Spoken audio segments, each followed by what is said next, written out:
Here, in the world's most advanced manufacturing environment, Intel technicians are making Pentium processors. Hello everybody and welcome to Flash Me Back. Today we are going to build a Pentium MMX machine. I'm aiming for an authentic late 97, early 98 computer.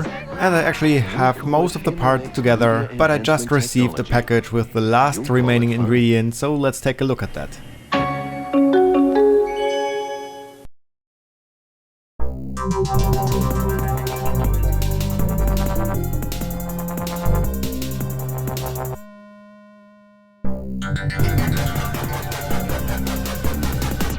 And here's the package I was talking about. Let's open it and hope that it contains what I think it does. And as you can see, I'm really good at cutting tape. Hey, newspaper, great, that's exactly what I needed for my project. Not really, let's remove them. And this actually seems to be what I wanted it to be. Yay! This is actually a 20-year-old dream of mine coming true, because when this card was released I wanted one. I wanted one real bad, and here it is, finally! The box is in okay shape, it's not perfect, there are some tears, but I think overall it looks quite good, so let's open it and see what's inside. The seller said that some of the discs were missing. I hope it's not the discs that are most interesting to me, but we'll see. Ooh, this is exciting. Ladies and gentlemen, the Voodoo 2 12 megabyte version.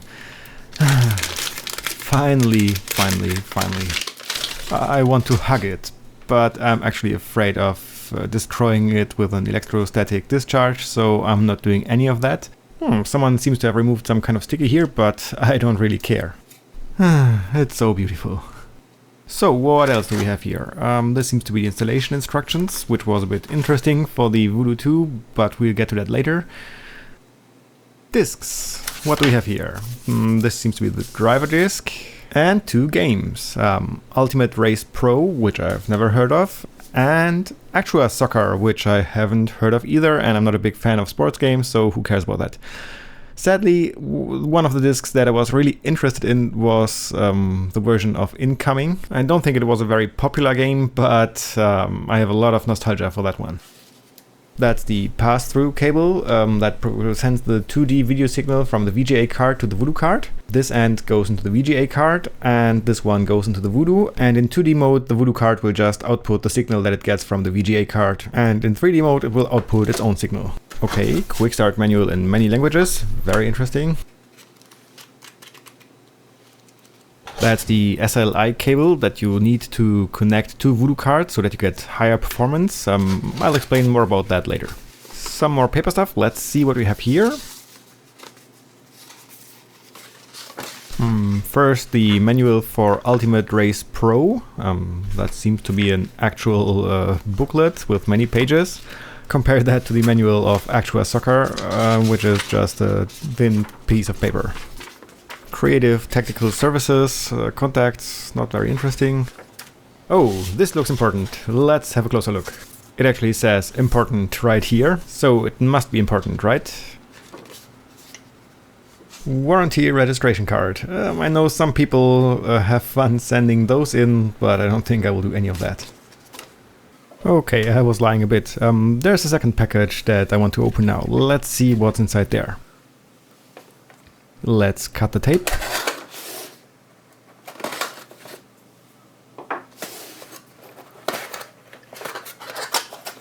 Oh, there's more.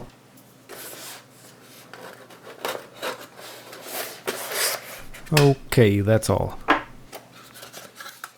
And packaged in paper. Let's see.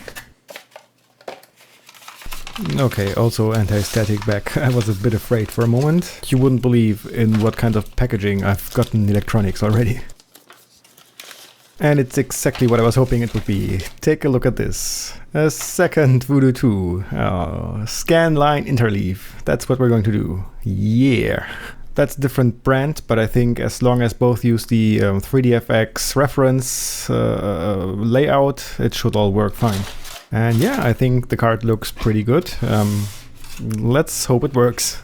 So that's the case I want to use.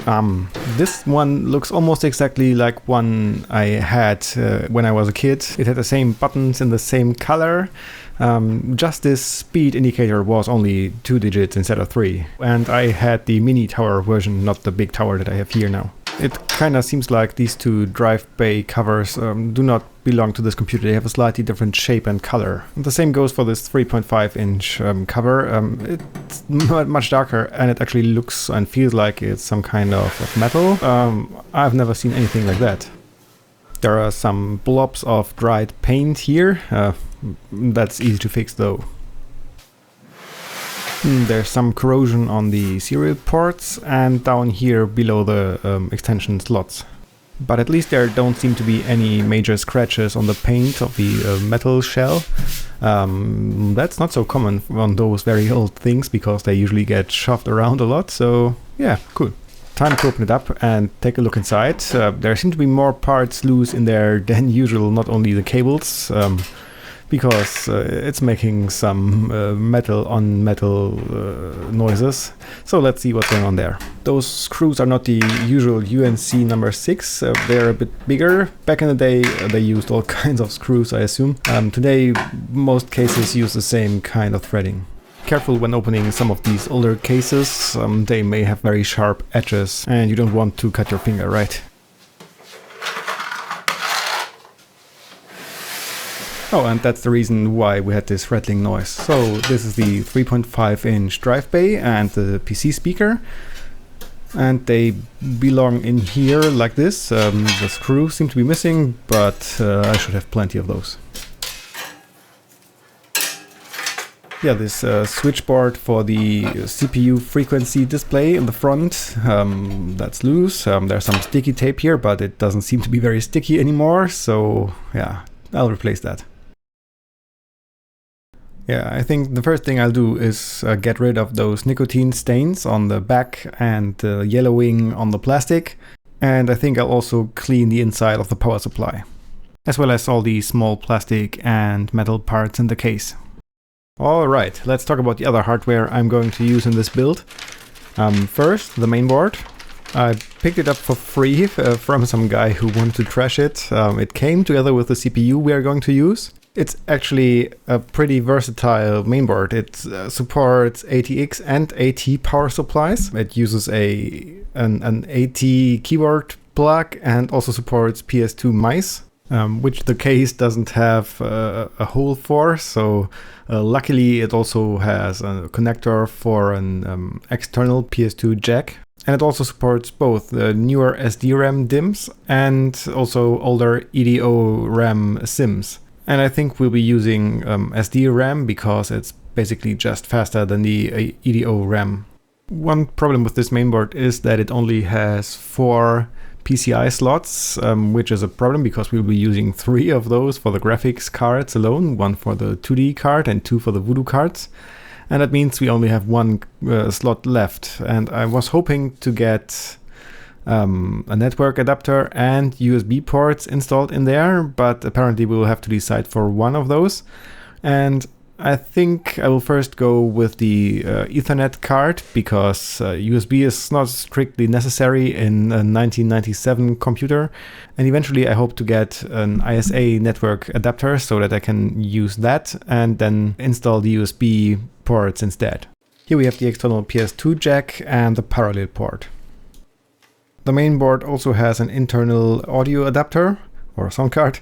I'm not sure how good that one is. In the very worst case, I have a Sound Blaster 16 value model, a Vibra 16 available that we can use instead, but I think we'll try the internal audio adapter first. It took me quite a while to figure out what the model name and brand are actually, because there's no print or label anywhere on this thing.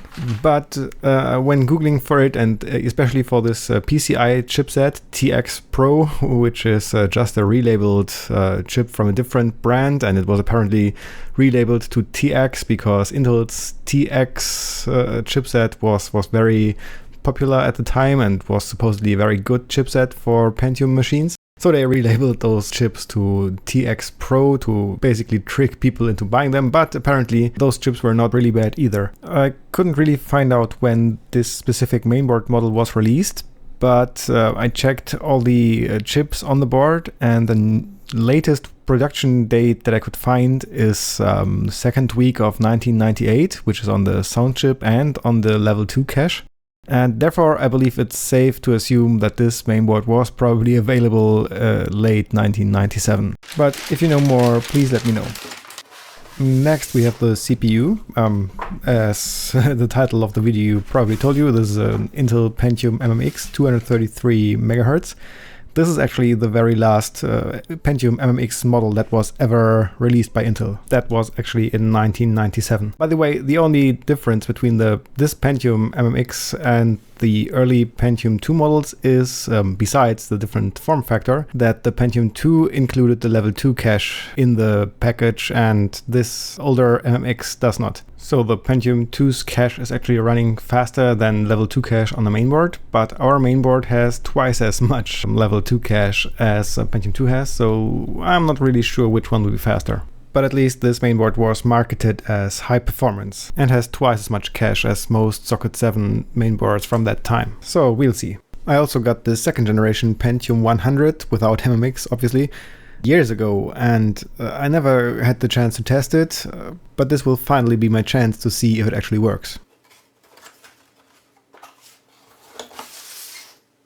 I also got this heatsink with the CPU and mainboard. It's a decent size for this generation of CPU. It's a bit dirty, I will have to clean it, but then it should work fine.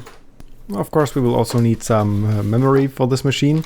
I have this magic box of memory modules that I accumulated over the years. There are several single and double data rate SD-RAMs and EDO RAMs. I'm not sure if all of them work. We will see, and I will pick the best stuff that we can have in this mainboard. It supports up to 64 megabytes of cached RAM, and I think that's exactly how much I want to use. And since our Voodoo 2 cards only do 3D, we will also need a 2D graphics card. That's the one I picked. It's a Matrox Mystique 2, which is supposed to be a very good graphics card for Windows, with the downside that it's apparently not very compatible with DOS. But since I'm going to play mostly Windows games on this machine, I think that's okay for me. I think all the DOS games I'm going to play will probably be Voodoo games. Another problem is that I've never used this card before, so I don't know if it's working either, but just in case, I have another 2D graphics card prepared. This one is based on the S3 Trio 64V2 chip, which is supposed to be much more compatible with DOS games, but unfortunately a bit slower on Windows, especially since it has less video memory than the Matrox card. This one only has 2 megabytes, whereas the Matrox card has 4, but as a backup solution, I think it's okay. The S3 card was produced in 96 and the Matrox card was produced in 97. Next we have the two competitors that I already mentioned, who are competing for the last remaining PCI slot.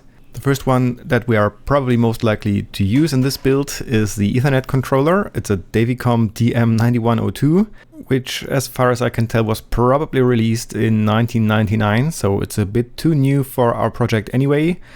Yeah, I plan to replace it one day with an ISA Ethernet adapter, maybe a Realtek one or something like that, we'll see.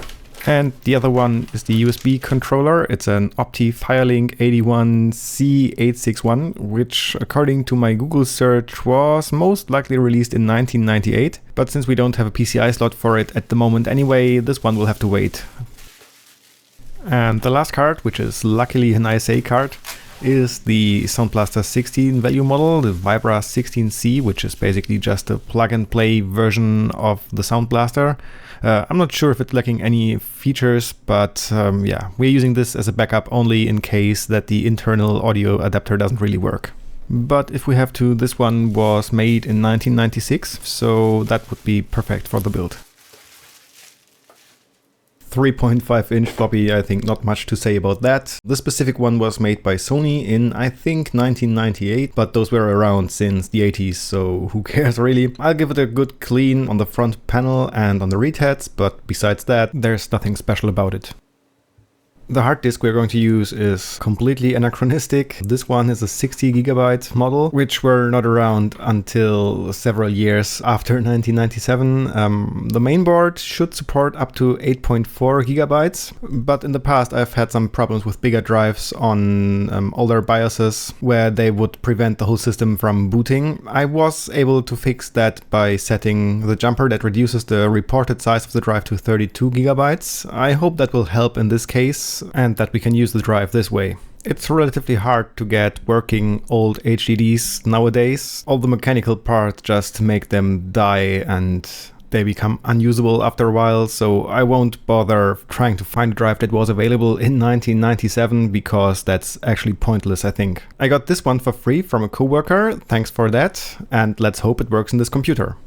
Last is the optical drive. This one is a 48 times speed drive, which were not available in 97 either, but everything else I have is either SCSI, which we cannot use because we don't have a PCI slot left, so I cannot install an SCSI controller, or double speed and quad speed drives that are unrealistically old for this computer build, and they all also have problems reading burned CDs. So unless by chance I find a 24 times speed cd-rom drive from 1997, I will just stick with this 48 times speed drive and ignore the fact that those drives were not available before 2000.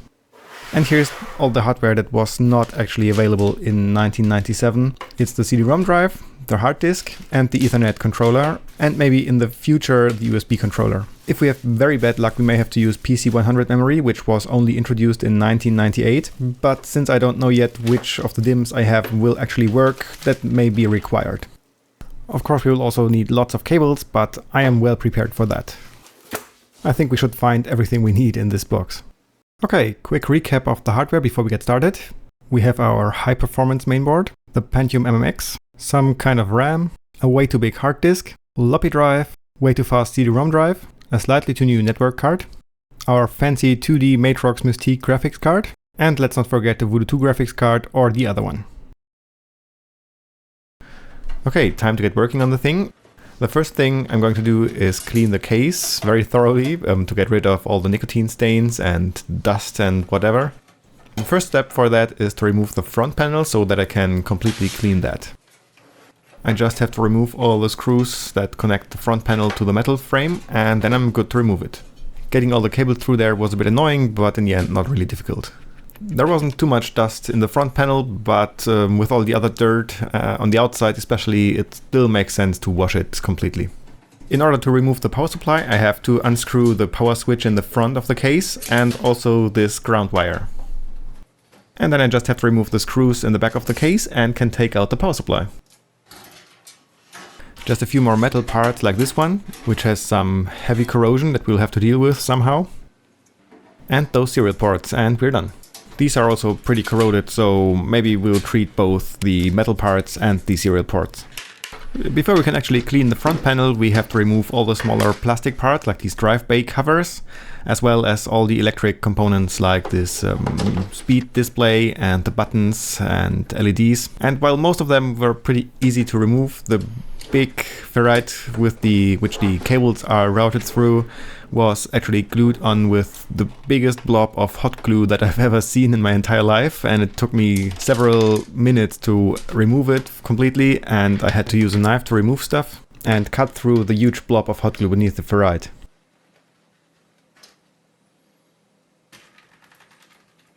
But in the end I succeeded and could remove it, and was able to push the turbo and reset buttons through the case and pull them out completely. I don't know why, but for some reason I really enjoy bathing old computer parts, and that's exactly what I did with the plastic parts of this case. Just make sure the water is not too hot, otherwise the plastic may warp, and that's completely undesirable, I would say. So if it doesn't feel uncomfortably hot for the hand, then it's probably an okay temperature for the plastic as well, and I'm just using dish soap to clean it off. Usually an old toothbrush is very useful in getting into all those grooves and removing the grime from any parts of the plastic and the corners and whatever. So I do that, and that usually works out pretty well.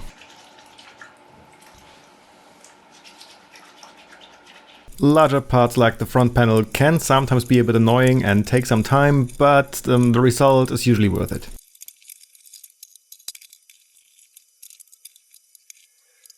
With all the parts of the front panel clean, it was time to reassemble it, which was as simple as you'd think it was. The only difficulties were that the turbo switch actually is 2 switches, so it has 2 wires and 2 plugs that have to fit through the tiny hole, but that didn't turn out to be too complicated either. And I had to use another big blob of hot glue to fix the ferrite ring back to the front panel. Next, I wanted to clean the floppy drive, so I opened it up, and man, did I find a lot of dust. So I first cleaned that off, and then also cleaned the read heads with a cotton swab and some alcohol.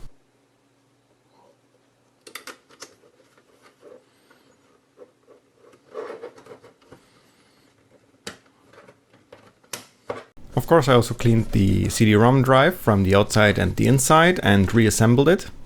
I guess I could also have taken it apart a bit more and cleaned the lens, but at least it won't damage the CDs if the lens isn't clean, so I will just live with a not perfectly clean lens, probably. We'll see how good it works.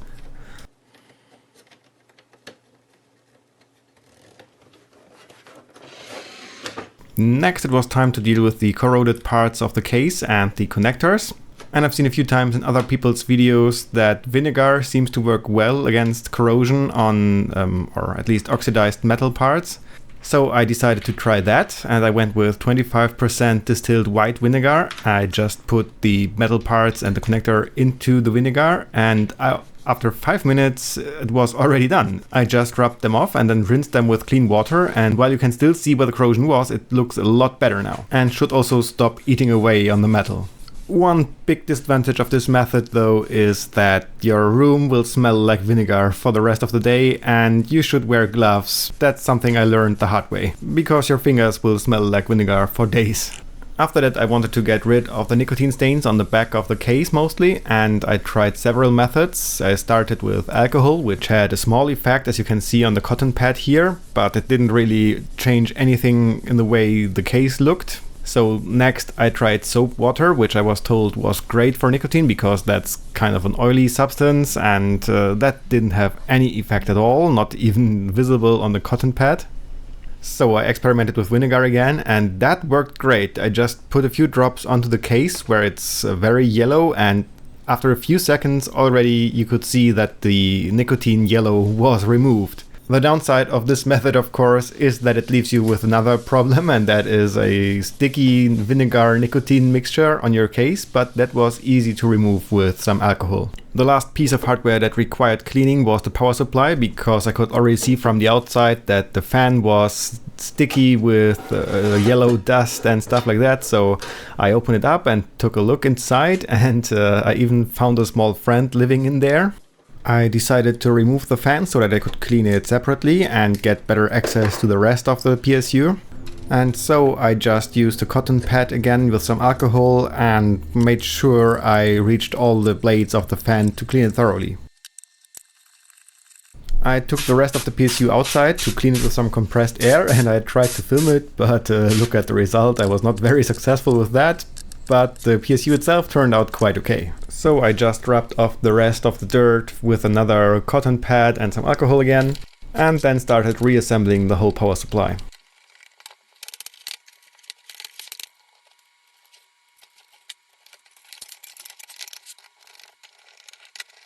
With all the components nice and clean, I was finally able to start reassembling the case. Before I could install the front panel, I had to reinstall the power switch, and with the switch the power supply and this ground wire. But then I could put all the wires through the correct opening and start screwing the front panel onto the case again.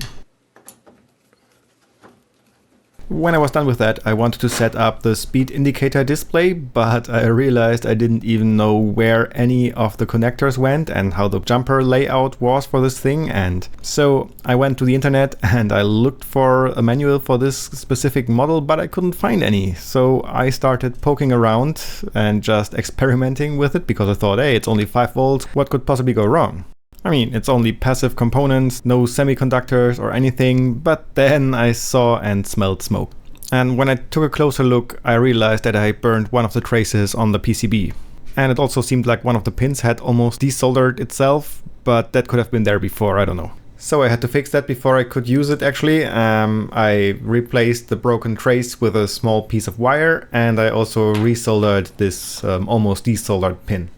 Then I went ahead and studied the thing to understand which connector goes where and what the jumper layout for this machine is, and actually figured that out and set it to the 233 megahertz that I have and 133 that I want the CPU to run at in slow mode, which I will explain later how we will achieve that. But then I realized that one of the LEDs was much dimmer than the other ones, which I think may have to do with my experimentation and running an overcurrent through it, but I don't know really. So I went with a classic low and high setting in the end, which will also be an advantage when I ever replace the CPU with a different one.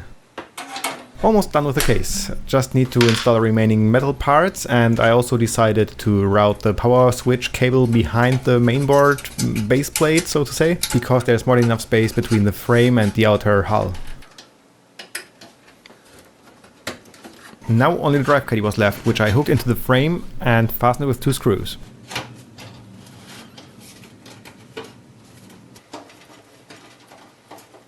With the drive caddy in place, I was able to install the floppy drive. I slipped it into the bay and installed the screws, but didn't tighten them completely yet, so that I could add the slot cover from the outside and align the drive perfectly before fastening the screws completely. I decided to use both IDE channels that the mainboard has to offer, the primary one for the hard disk and the secondary one for the CD-ROM drive.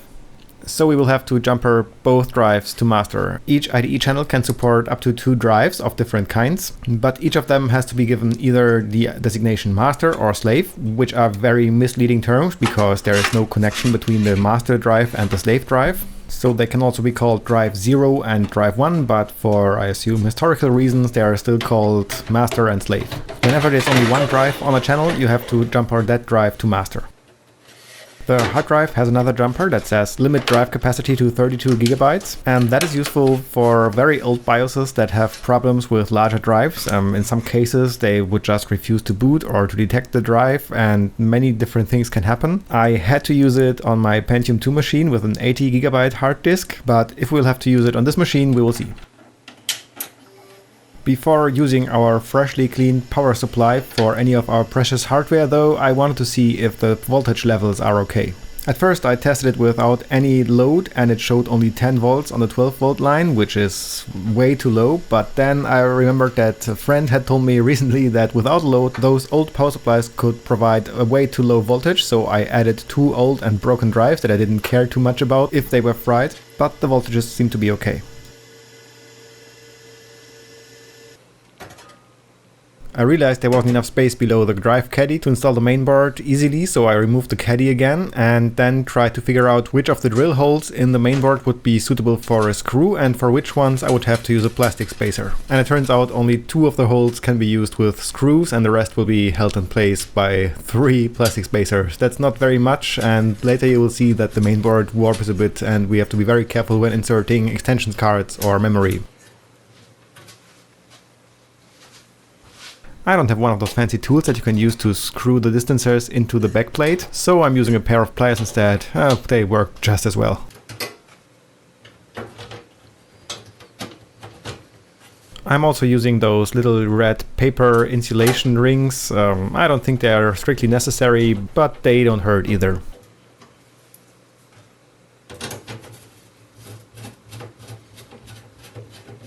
Before continuing, I wanted to check the voltage of the CMOS backup battery, and it turns out it's at 0.27 volt, which is less than 1/10 of the voltage it should have. I guess it would still work for a while, but better safe than sorry, so I replaced it. Installing a socket 7 CPU like our Pentium MMX is super simple because the socket is a so-called zero insertion force socket. That means we don't need any force to insert the CPU into the socket. We just open the lever and the CPU basically just falls into the socket so that we can then close the lever again. I tend to push the CPU down very gently just to make sure it has perfect contact, but that's usually not even necessary. Then we add a small drop of thermal paste. This is actually a bit much already, and then spread it a bit so that we have a more or less even coverage. Installing a heatsink on a socket 7 is also much less problematic than it is on many modern CPU types. What's a bit more complicated though is that we have to set the frequencies and voltages for the CPU manually by adjusting some jumpers. On modern systems that actually happens automatically. This specific CPU came in this mainboard, but I removed all the jumpers anyway, first because I was not sure if they were set correctly by the previous owner, and second to show you how to do it. One thing we need is the manual for the mainboard, which is easy to find if we have the model name. So we look that up and then we open the section on jumpers, and then we just go through all the jumpers one by one in the order that they are listed. The first relevant one for this mainboard is jumper 3, which is a CPU type selector, and that one allows us to choose between a P55C, which is the Pentium MMX, or the P54C, which is the original Pentium. And it says we have to set both jumpers on JP3 to 1 and 2, so we do exactly that.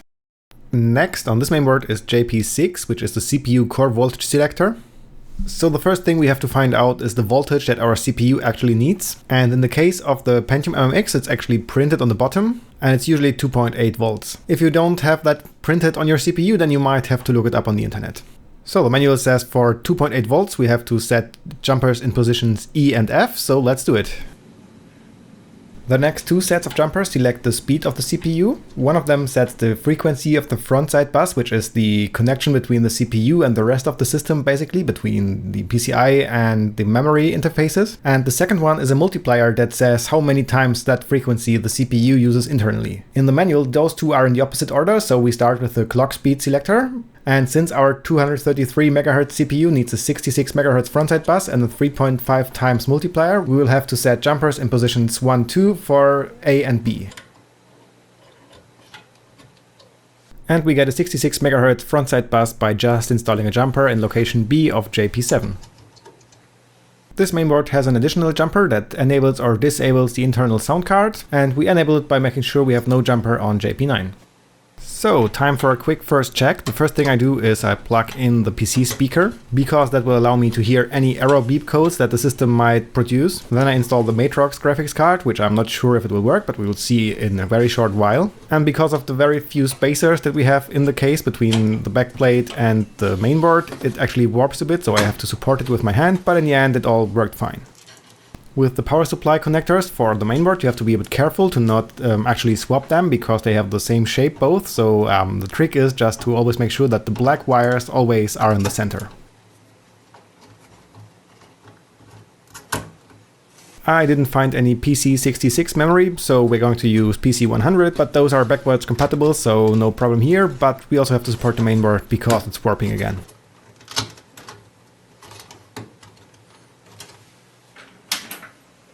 And the moment of truth, and it works! Yay! The mainboard, the CPU, RAM and graphics card all seem to work. That means we also didn't jumper anything wrong, because otherwise we would have probably fried the CPU, or it would have detected a different processor clock speed. And those error messages you see down there, CMOS settings wrong, CMOS checksum bad and CMOS display type wrong, are only because we removed the CMOS battery earlier. And those will disappear once we set up the BIOS correctly. And by the way, that Pentium 100 I wanted to test, it works too. Perfect. Now I wanted to reinstall the drive bay, but guess what? It doesn't fit anymore. As soon as you install SD-rom in this mainboard, it will block the drive bay completely, so I had to come up with a solution for that. I was trying to come up with something that was not invasive to the case. I would have been okay with installing the hard disk in a 5¼ inch slot, but I really wanted the floppy drive to be down in a 3.5 inch bay, so I bit the bullet and decided to just remove a small part of the drive cage. The PC speaker was hard to remove, so I decided to leave it in the cage and just cover it with some paper and tape to make sure that none of the metal dust will stick to the magnet, and then went ahead to cut out a small piece of the cage.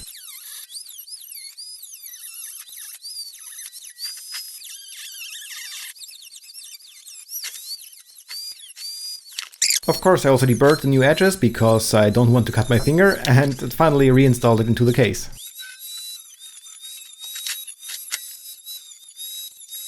Then I installed all the remaining front panel buttons and LEDs, and on this mainboard it's particularly easy because it actually shows which pins are plus and which are minus for each of the connectors, which is important for the LEDs. Sometimes you have to just experiment, you cannot break anything by plugging them in the wrong way, but they just won't work. Or you can always look it up in the manual, but in this case that wasn't even necessary. I also made a short extension cable for the power indicator LED, because the cable was simply too short. Lastly, I tied all the cables together and to the case. The whole SD-RAM and drive cage incident made me a bit suspicious of the layout of this mainboard, and for a moment I feared that we wouldn't be able to use both Voodoo cards because it seemed like there wasn't much space between the PCI slots and the CPU heatsink, and actually there really isn't. But luckily we can move the VGA card 2 slots down because it's short enough to fit in there, and then we can use the upper 2 PCI slots for the Voodoo cards. But I decided to install the drives first. When installing the floppy drive, we have to make sure that the red wire on the ribbon cable goes into pin 1 of the connector, which is either indicated on the mainboard itself or the connector is keyed, so that it only fits in one direction. And the same goes for the drive itself. Here you have an indicator or the keying, or sometimes when both are missing, then it's usually the side that points to the power connector. On a floppy drive you also have to make sure to use the correct connector of the floppy cable. You always have to use the one that is behind the twist of the cable. I've explained the reason for that in my Atari ST video. I'll link it down below so you can watch that if you want to know more about that. And the power connector only fits in one direction. And all the same is true for hard disks and CD-ROM drives, except that with those old ones that don't use UDMA66 or newer, it doesn't really matter which of the connectors you use.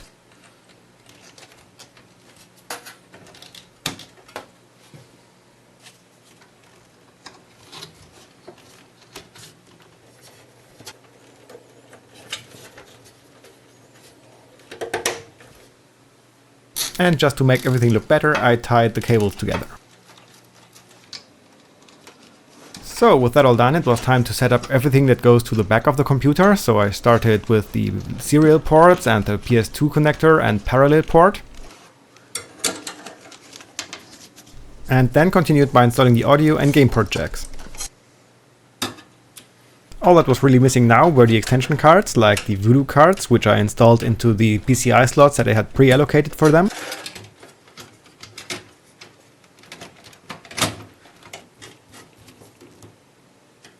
And of course, if we want to use SLI, we should also install the SLI cable. Not much to say about the Ethernet card, let's just get it in there. When I wanted to install the CD audio cable, I realized the only one I had left was too short to actually route it the way I wanted, so I had to remove all the cards again and route it below those cards, but don't worry, I will not make you watch all of that again.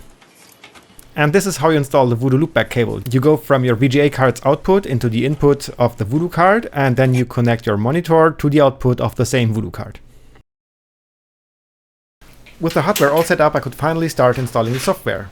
The first thing to do was to set up the BIOS, because the CMOS chip still contained garbage from replacing the battery. I had to choose between optimal and best settings. Both words mean the same, obviously, but since one is represented by a rabbit and one by a horse, I decided to go with the horse. I assume that sets up everything in the fastest way possible, including the lowest latency for the SD-RAM, which should work fine because we have a faster SD-RAM installed than was available at the time when the board was made. Then I ran auto detection on the IDE devices, and the hard disk was detected as 8 GB, which is basically the natural size limit that is possible to address with the original BIOS calls. And it's really enough for what we're going to do with this machine, so I'm going to waste most of the space on this hard disk, but really, who cares? I don't know if there are any drivers for Windows 95 that will later allow me to access all of the hard disk, but for now this should work fine.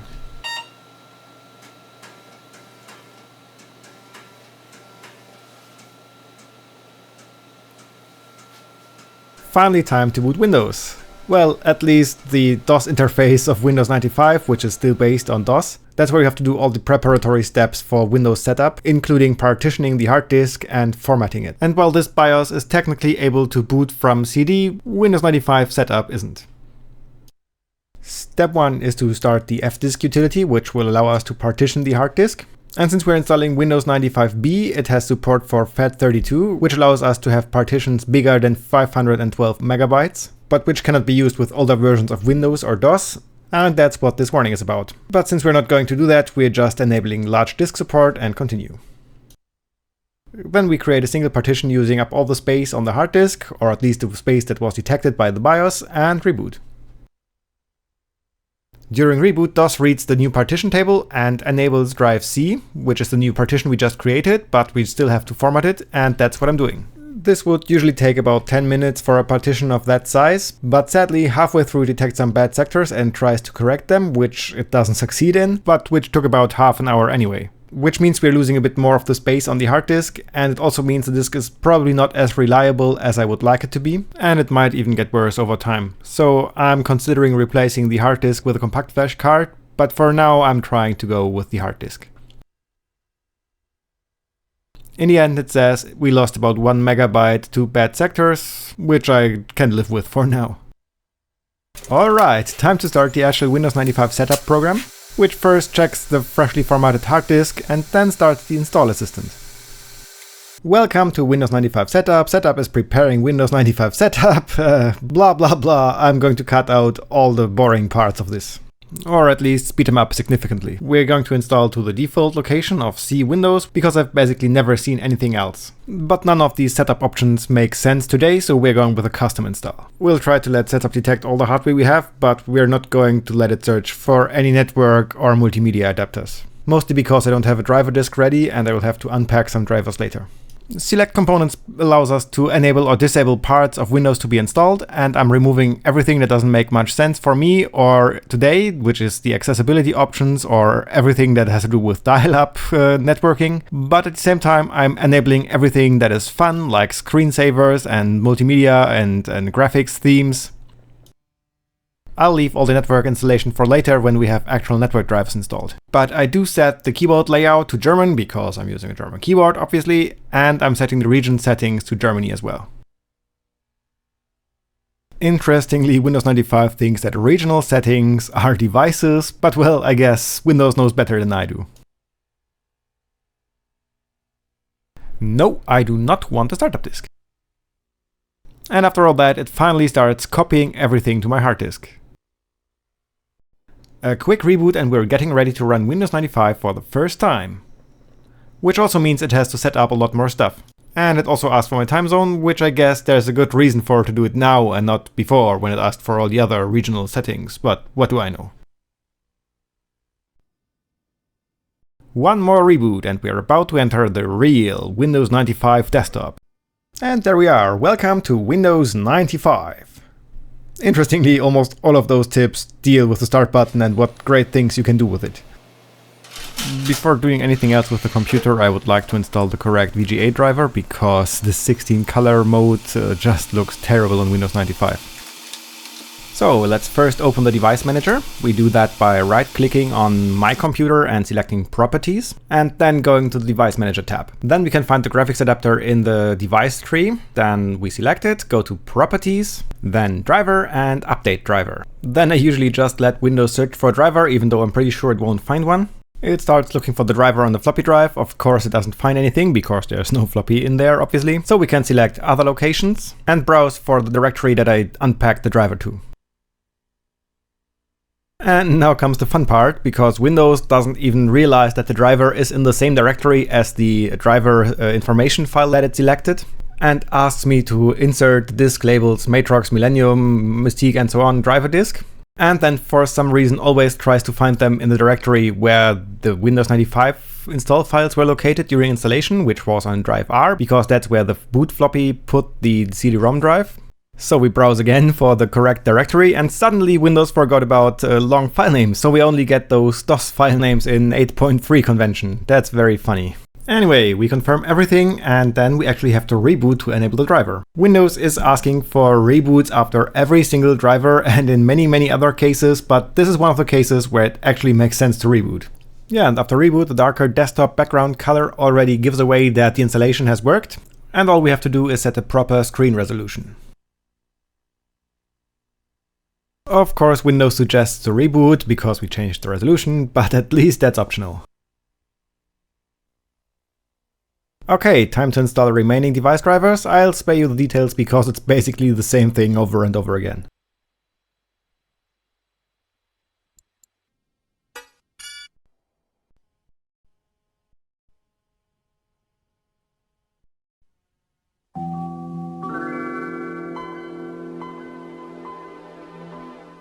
And there we are! As you can hear, the sound card is working too, and we can start doing fun things with the machine.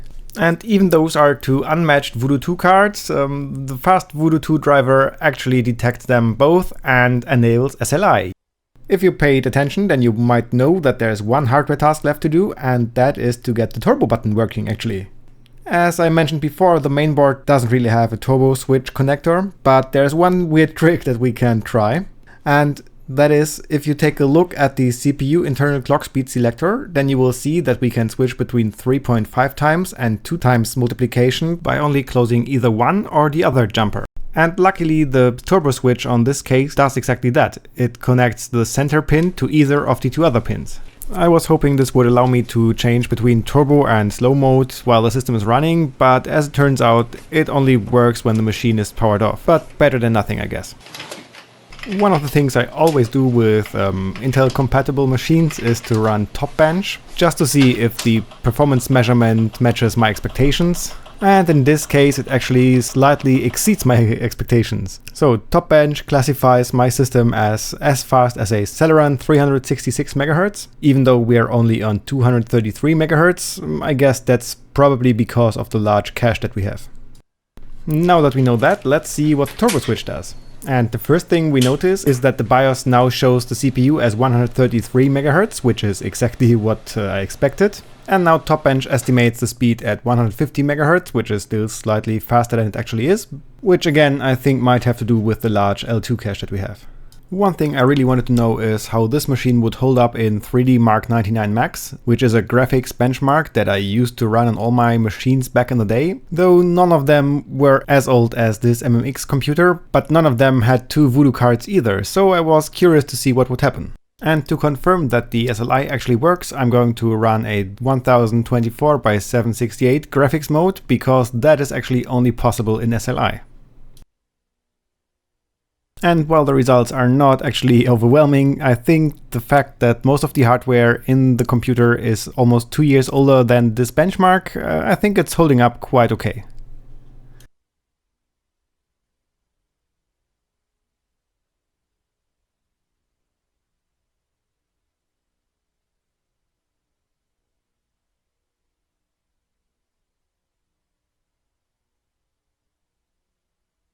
One thing that's interesting about the Voodoo 2 is that it has 2 times 4 megabytes of texture RAM, so that each of the 2 texture mapping units gets only 4 megabytes of RAM, and that's exactly what you can see in the benchmark. As soon as we run the 8 megabyte texture rendering speed benchmark, you see that the frame rate is dropping significantly, which is expected if we have to upload 8 megabytes of texture on each frame. And of course, it even gets a lot worse when trying to run their 16 megabytes of texture every frame. And it didn't even try the 32 megabyte test, because apparently 64 megabytes of system RAM is not enough for that. So I think I'll have to upgrade at one point. Bump mapping seems to be appropriately fast in 3 and 2 pass mode, but sadly, because the Voodoo 2 cards only have 2 texture mapping units, it's impossible to do single pass bump mapping with them. In this test, they are testing texture filtering, which is one thing that was way too expensive to do on the CPU. And I'm actually showing Need for Speed 2 Special Edition later, and you can really see the big difference that texture filtering has on the visual quality of the game. Here they are measuring the triangle throughput of the whole rendering pipeline. And because all the transformation has to be done on the CPU when using a Voodoo card, that means smaller triangles are pretty slow to render in comparison. This is something where graphics cards with hardware transformant lighting, like the GeForce 256, have a very big advantage. But the GeForce is almost 2 years newer than the Voodoo 2. And you will see that the frame rate will rise once we go to bigger triangles, because that means a lot less computation time needed on the CPU. They're also testing different primitives, normal triangles, where they have to transform each corner of each triangle individually, and triangle strips, where in theory they only have to transform each of the corners once. And this test is basically exactly the same, just with even bigger triangles. And after skipping all the remaining tests that have nothing much to show visually, we get our result, and it's not actually very impressive. 1411 3D marks, that's not very cool. I've seen results of dual Voodoo cards that are like 3 times that score, but they are usually on CPUs that are at least twice, if not 2.5 or 3 times as fast as our 233 MHz Pentium MMX. So I guess it's true that the Voodoo 2 cards are not really used to their full potential on this computer. And that gives me one more reason to maybe replace them with a single Voodoo 1 card and put those two Voodoo 2 cards into a Pentium 2 machine or something similar, but that's something for the future.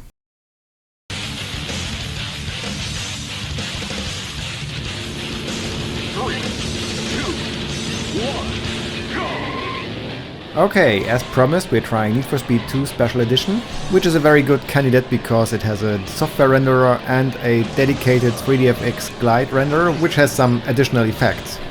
So we're trying the software renderer first, and as you can see, there is basically no lighting on the car and the reflections are only static. The textures look very blocky, there's no rain or mist, there's no dust coming from the wheels, the minimap is not transparent and all that. And as we transition into the 3dfx mode, you see that all those things change, and especially the lighting on the car looks a lot better, I think, and the frame rate goes up notably.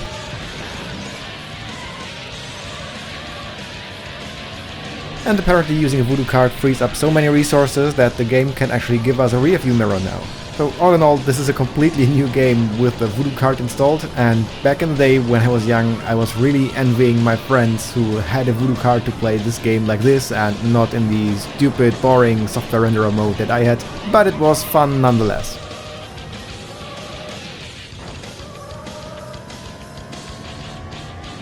So let's see how this machine holds up on other games. This is the original Unreal, of course, and I think this game still looks amazing. It was looking amazing back in the day and it still looks great now. Just look at all those reflections and stuff like that. This game was really amazing back in the day. This is the lowest resolution, 512 by 384 pixels, but it didn't make that much of a difference to play in 800 by 600, for example, but I wanted to get out the highest frame rate that this game could be played with on this computer. Of course, no test of a late 90s computer would be complete without testing this game. Welcome to the HEV Mark IV protective system. I don't think this game needs any introduction at all. Of course, everybody knows it, everybody's waiting for the third part to be announced by Valve, but this is the original Half-Life from late 1998, so just a bit newer than most parts of this computer, and I think it runs very nicely on this machine. This is really one of my all-time favorite games, and I think I'm not the only one with that.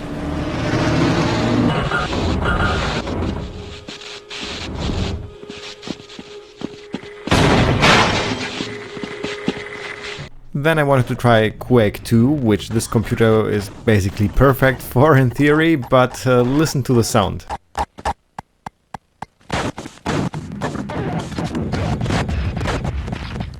I thought maybe the built-in audio adapter for this mainboard is crap after all, and so I decided to replace it with the Sound Blaster 16 that I had prepared for it.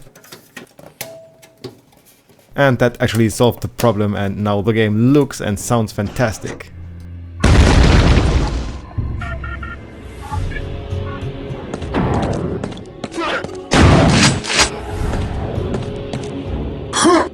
This is actually running at 1024 by 768 and all visual settings to maximum, and it still runs super smooth. I'm super happy with that. It's almost like this computer was made for this game.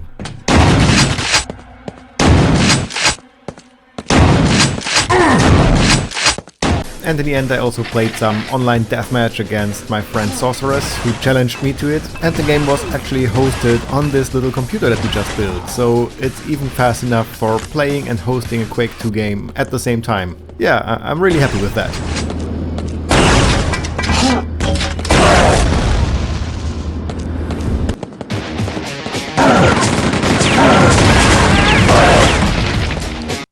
Then I got a bit overconfident with the power of this machine and I decided to try Quake 3 Arena, which of course is almost 2 years newer than most components of this computer. And to be honest, it's not really well playable on this machine. I set all the visual effects to minimum and it still runs kinda bad. But it was totally worth trying, now we know where to place this machine, I guess.